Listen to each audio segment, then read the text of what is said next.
Vous regardez les nouvelles d'Afrique, l'information politique sans filtre, sans détour, sans compromis. Du Maghreb à l'Afrique australe, du Sahel à l'océan. Un continent, 1000 voix. Cheikh Oumar Doumbia, comment se fait-il que l'aéroport international, qui est un site si sécurisé, puisse être autant touché?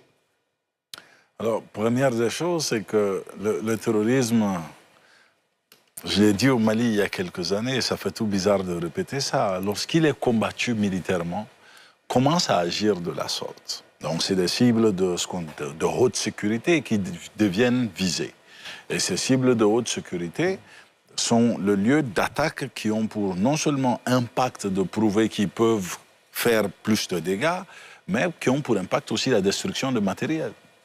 Et cette attaque, elle est naturelle et le Niger devrait être préparé à ça. Parce que, bon, peut-être au Mali, on a vu le cas, jusqu'à ce que l'avion présidentiel ait pu être touché à un moment donné.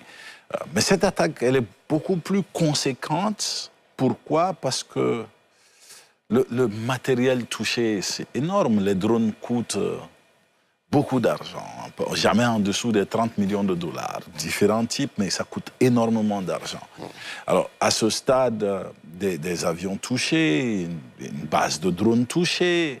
Et d'ailleurs, j'en profite, Cheikh Oumar Doumbia, pour exprimer tout naturellement toute notre solidarité à la compagnie nationale Air Côte d'Ivoire, dont l'un des appareils qui était donc sur le tarmac de cet aéroport a été touché. Et je pense que cette compassion, on doit l'étendre d'ailleurs au peuple du Niger, aux dirigeants du Niger.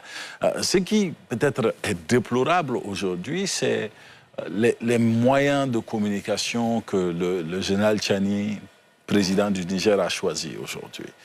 J'étais en train de suivre les éléments où il indexe ses voisins, il indexe le Bénin, il indexe la Côte d'Ivoire, il nomme les présidents. Il nomme aussi Emmanuel Macron de la France d'être sponsor de ce qui vient de se passer. Et pendant longtemps, il avait travaillé à dissimuler la présence de forces russes. Et c'est lui qui vient saluer d'ailleurs les Russes pour avoir aidé à riposter face à cela. Ce qui aujourd'hui met à mal toute la fameuse narrative de nous travaillons à pouvoir nous défendre nous-mêmes tout seuls. Quand tu es attaqué et que toi, en tant que général, au lieu de saluer d'ailleurs tes propres forces, tu salues des forces étrangères, c'est assez terrible. Donc, c'est de dire que tout le mécanisme de sécurité... Parce que la sécurité, malheureusement, Alassane, coûte excessivement cher. Ces pays veulent bien, mais n'ont pas les outils nécessaires pour réussir cette sécurité-là. Surtout face à des forces qui ne cherchent qu'à s'aimer le tort. Ils n'ont rien à perdre, eux. Ils veulent juste créer des problèmes et ils y arrivent de cette façon. Donc, ce qui vient de se passer est suffisamment déplorable et aurait dû être prévenu. Et c'est un rappel que la sécurité, surtout face au terrorisme, c'est d'abord un travail de renseignement accru.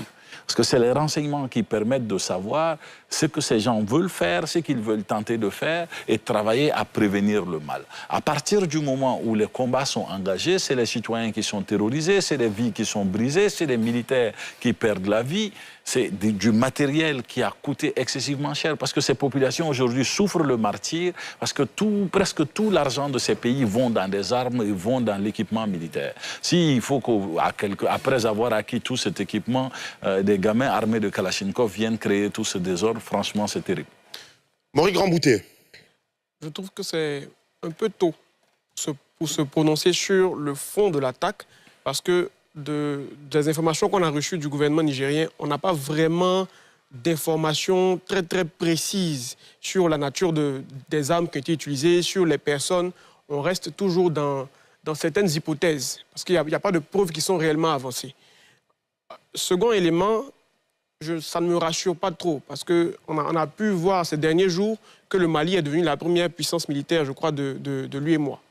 Et donc, en tant que première puissance militaire avec ses alliés, normalement, on aurait pu, ou bien on aurait dû se retrouver, en fait, face à un pays qui sait se défendre. Parce qu'il y a une sorte de coopération militaire entre eux. D'autant plus que le site de la force unifiée de l'Alliance des États du Sahel se trouverait à côté de cet aéroport. Bien sûr, et ça justifierait le fait peut-être qu'ils ont peut-être acquis beaucoup d'armes, mais en termes d'efficacité, pour la défense et la sécurité, il y a un problème.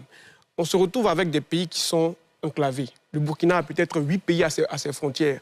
Pour les autres, on peut se retrouver avec 4-5 pays voisins. Dans ce genre de contexte, on ne peut pas seulement compter sur sa force propre. Parce que tous les voisins peuvent se liguer à un moment donné et on peut frapper à tous les points. À un moment donné, on peut se retrouver pris dans un étau. Donc, je pense que cette attaque-là, elle est malheureuse.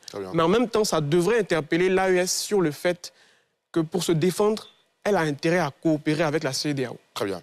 Merci beaucoup. Alamine Fofana. Oui, d'abord, compassion pour le peuple frère du Niger, soutien. Heureusement qu'il n'y a pas eu de perte en vie humaine. Selon ce qu'on sait à ce niveau, il y a beaucoup aussi d'incertitudes autour de la question, beaucoup d'hypothèses. Donc on attend encore le communiqué officiel du gouvernement du Niger. Mais avant ça, les hypothèses parmi lesquelles on entend beaucoup de terrorisme, etc., qui est une zone aussi qui est prompte à ce phénomène-là. Déjà, la première analyse que je voudrais faire, c'est de dire que en matière de gouvernance sécuritaire, les pays de l'Afrique, principalement de l'Afrique de l'Ouest, gagneraient à être dans une posture d'humilité. Parce que la gouvernance sécuritaire est tellement difficile, est tellement complexe, qu'il ne suffit même pas souvent de quelques milliards pour pouvoir régler la question. C'est des menaces qui sont très vastes. Et souvent, les solutions pour les régler peuvent peut-être toucher un acteur quand on a insulté le président de la République. Chaque moment a parlé de renseignement. On ne peut pas contrer cette menace-là sans renseignement. Mais, par exemple, nous qui sommes aux sciences politiques, lorsque vous faites de la documentation sur la performance du renseignement ouest-africain, souvent, il y a des données qui n'existent pas. Donc, aujourd'hui, si vous pesez dans la balance le renseignement de certains pays du Nord par rapport au renseignement qu'on a en Afrique ici, c'est comme le jour et la nuit. Donc, pour moi, on gagnerait plus à aller dans un processus de collaboration bilatérale respectueuse. Parce que le plus important, c'est de protéger ces populations-là. Donc, d'éviter de créer du traumatisme dans la ville. Donc, c'est une première recommandation par rapport aux dirigeants. Autre chose aussi qui alarme, c'est que l'attaque a lieu à côté aussi du site qui, normalement, doit protéger les pays de l'AES. Donc, si ça vient des acteurs terroristes, c'est pour narguer. Ça vous dit qu'en réalité, vous ne contrôlez rien, vous ne maîtrisez rien. Là encore, la problématique devient un peu plus complexe.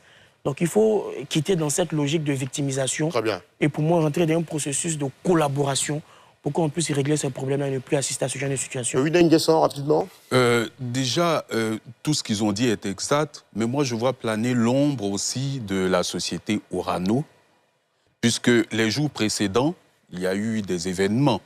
Il y a eu certains événements, lorsqu'on voit le journal Le Monde ou Le Point, on se rend compte qu'il y a un stock d'uranium de 1000 tonnes, litigieux d'ailleurs, litigieux, de 1000 tonnes qui se trouvent dans la zone de l'aéroport et qui fait l'objet, bien sûr, d'un litige juridique puisque Orano a intenté une action contre l'État du Niger. Et quelques jours après, on voit que dans la même zone où se trouve l'uranium litigieux, il y a une attaque. Bon, je pense qu'il y a un lien direct entre l'uranium qui a été entreposé là et l'attaque qui a été perpétrée. Je ne dis pas que la société a voulu récupérer cet uranium, mais je m'interroge et tous les éléments montrent que cette interrogation a son fondement. Très bien. Gaël Lacroix, pour finir. Devant cette situation, dans l'analyse, il faut faire vraiment attention. Pourquoi? Parce que déjà, on n'a pas de communication officielle. Vous savez, quand ce genre de choses se passe, souvent ce sont des terroristes, ils revendiquent les heures qui suivent. Pour l'instant, personne n'a revendiqué. L'État ou bien le pouvoir nigérien n'a rien dit officiellement. Mais il faut retenir que le Niger, le Mali, le Burkina sont aujourd'hui des zones rouges où il y a eu des coups d'État. Et ceux qui dirigent la destinée de ces peuples-là sont là, à la suite de coups d'État, ils n'ont pas fait d'élection.